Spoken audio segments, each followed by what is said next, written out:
Okay, so we got a bit more work done today. I'll give you a quick look, and really excited because I have a little surprise, something I wasn't planning on doing, but I think it's going to work out really nicely. So yeah, let's start at where we're going into the water. So we have a nice little bit of flow coming over here now, and all around the edge I've got some nice moss, some really nice Christmas moss, more ferns, some wild bluebells, shamrock, which is flowering at the moment, which is really nice. This is all stuff that I've got from just areas around the property. You can see there's more of that shamrock around here, ferns, there's some more wild plants, just introducing some colour. That wild shamrock flowering is lovely. Now I've got that stuffed into some of the crevices that won't be retaining an awful lot of water. Shamrock, even though it's kind of like our national plant here in Ireland, you'd think that it'd like a lot of moisture. It actually doesn't really, but there are a lot of places around here that between the crevices and the rocks won't retain much moisture, so it'll get most of its moisture just from little bits of splashes from the water. So that's up around various areas. I moved that bogwood up, and we have our lovely Christmas. I just love Chris. Look at that, it's just beautiful. So I have that planted up all around. A lot more ferns added in.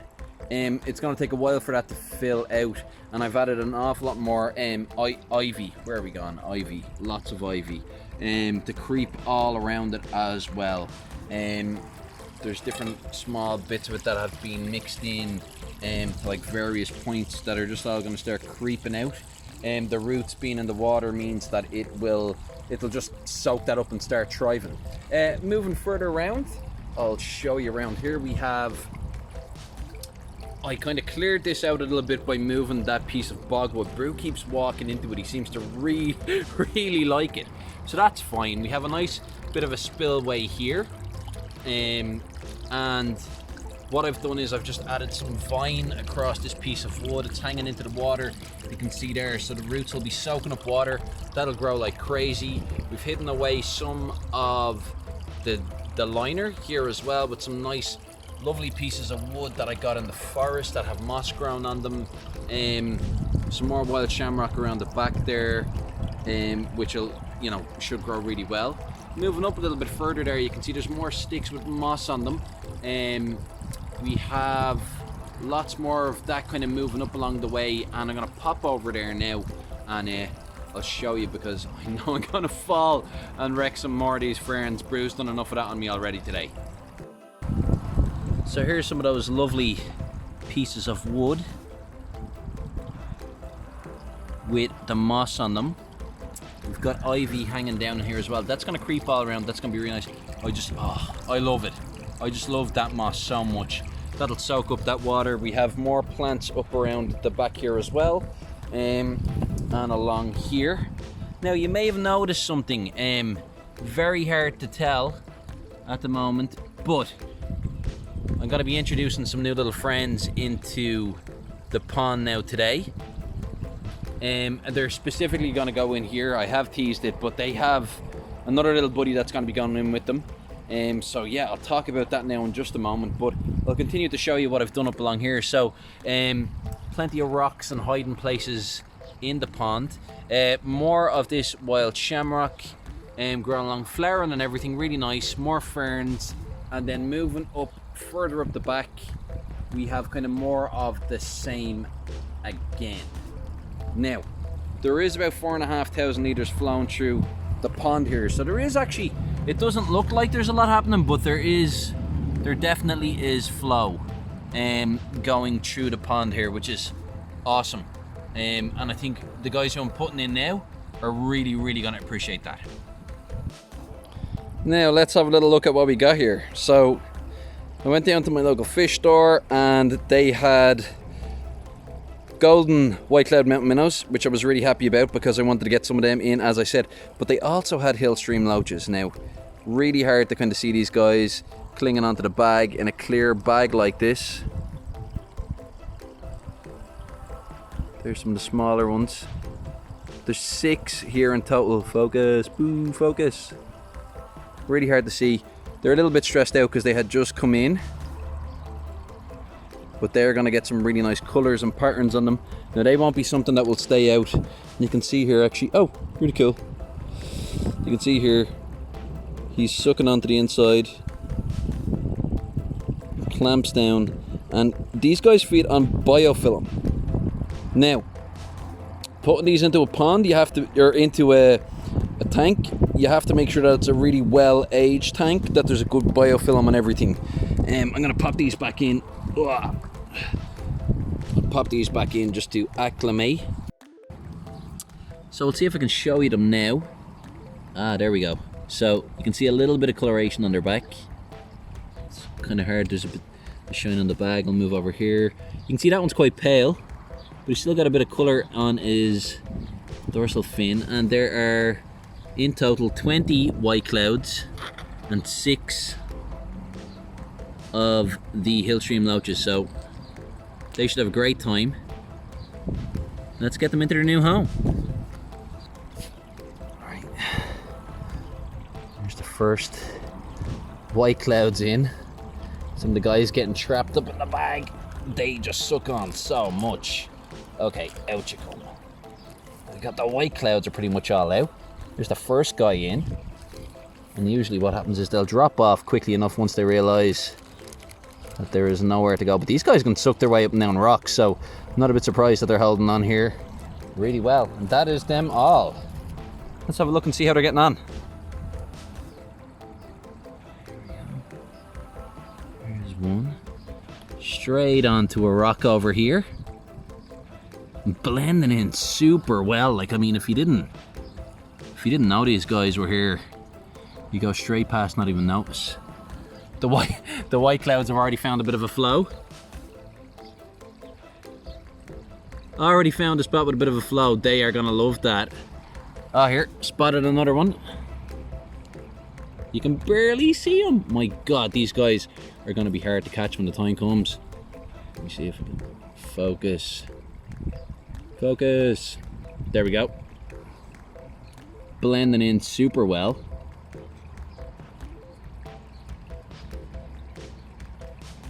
So good. Yeah, like, I mean, this amount. Oh, there's 2 there. My goodness. Like, I mean, oh, sorry, wobbly. So hard to see these guys. It's fantastic. But look, that's a good thing for them. Great thing for them. These guys are going to settle in pretty quickly, finding all of the good spots full of bits and pieces for them to eat. Now, there's no doubt in my mind some of them are going to make their way downstream. No doubt in my mind. And look, it'll happen. If some of them get into the pond, there will be places in the pond for them to hide as well. You know, so hopefully the fish won't be annoying them if they do make it that far. As you can see, this is actually there's a significant dam here, and it's all very small crevices and small stones that this has to get through. That's keeping this water level up nice and high. But yeah, like, I mean, these guys are just loving this little bit of flow here. There wasn't much flow in that bag you were in. Okay, let's see if I can get a bit of focus going here. Where's he gone? So is that little cave there? One of the Hillstream loaches just made his way in there. Having a great time. Ah, there's his nose.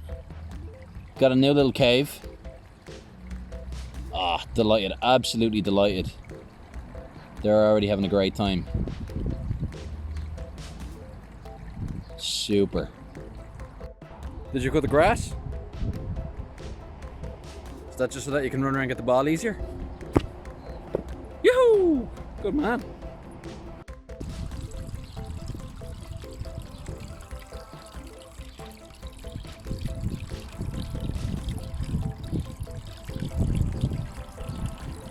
There they are.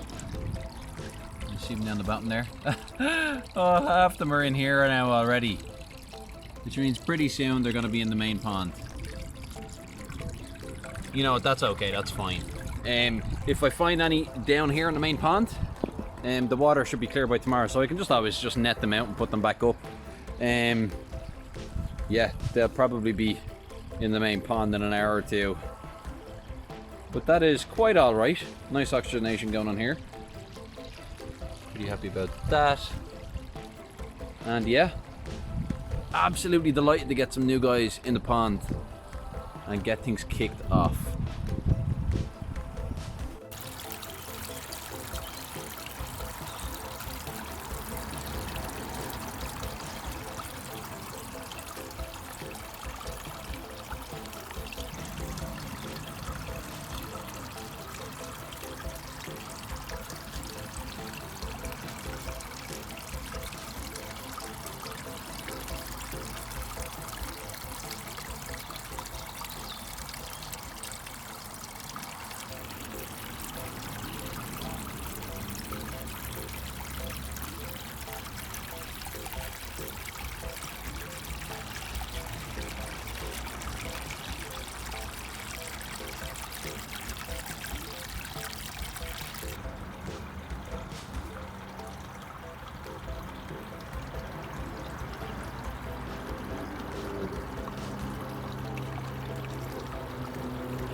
So that's it, that's me done for the day. Not as much kind of heavy work today. Today was all about the details. Getting bits and pieces filled in at the back of the pond here behind me, in between all the rocks, as you can see. And you know what, I'm really happy about it. I'm really happy the way it turned out. Now, I've never gone over how much this has cost so far, and that's obviously something that people are really interested to find out. I know it's one of the first things I'm always interested to find out. And I have to say, I am pretty pleased to report that so far the overall cost for this pond is zero. Now, that's minus the cost of the fish, so it's not really zero for what I've done, but the actual pond rebuild, the whole reconstruction of the pond, was zero. I reused the liner that was here, this rubber liner. It wasn't as old as we were originally when the property was bought. We were told the pond was here years and years. It was probably only a couple of years, and that pond liner, it's really expensive, it's really good quality still, it just needed a bit of work done to it. I used all of that pond liner behind me. That's all PVC. That's all stuff I had lined about from previous builds, so that didn't cost me anything. Now, if I was to buy that outright, it would probably cost me about 60 or 70 euros. If even so. I had that lying around, so really happy about that. And then plants. These are all plants that were growing around the property. All these ferns, all of the mosses, all of the wild plants that I got here were just plants that were grown kind of peripherally around the property. I mean, they were essentially weeds that I've just reused and repurposed. Now, is it done? No, it's not. It's not done. It's not done yet. There's loads left for me to do. in terms of kind of creating the kind of aesthetic, it's definitely getting there. You can see how green this has become today. Really happy about that. Now, it all has to grow in. I chose the plants specifically because there's lots of water around here. The ferns are going to love that, but there are also lots of little crevices where the plants wouldn't be getting a whole lot of water. At least if they were getting water, it wouldn't be staying for very long. So I put things like wild shamrock there, something which really doesn't like wet roots, or at least them for it to be wet for very long. So I've put them there. I've decorated with a lot of moss, particularly around the front here. I was really fortunate to find lots of Christmas moss and other types of mosses that are just absolutely stunning, that absolutely love water. So the way I've tried to place them, and the ivies, all the creeping ivies as well, is that I have them so that they are just in the water a small bit, so they can wick up water from the pond, and that's going to keep them wet and keep them hydrated, which they'll absolutely love. They'll thrive. They'll just keep growing. Now, there are parts that are between rocks that won't get as much water. They don't have access to the pond directly. Now, there will be moisture evaporation coming from the pond, but also just to ensure that, like, particularly around the front here, grows all super nice and healthy. That's gonna need a little bit of a spraying down in the mornings, and possibly in the evenings as well on particularly dry days. You wouldn't want to spray it when it is particularly hot out, because it can just burn all the leaves. You don't want to do that. But they are plants that do like the moisture, so definitely we want to make sure that they've got what they need in terms of keeping them wet and hydrated. If we go a bit further around, you can see down the end here, I managed to find some really nice branches that had lots of ivy and moss growing over them. Again, I just made sure to hang some of the trailing ends of the ivy down into the water so that they could suck up that, keep growing. The ivy will go all over the pagoda that's going to be put here anyway.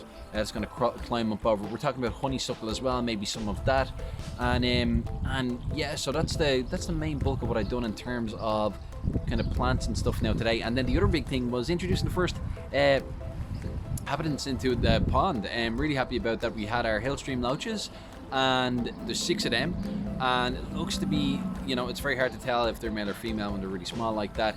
They'll grow to a couple of inches long.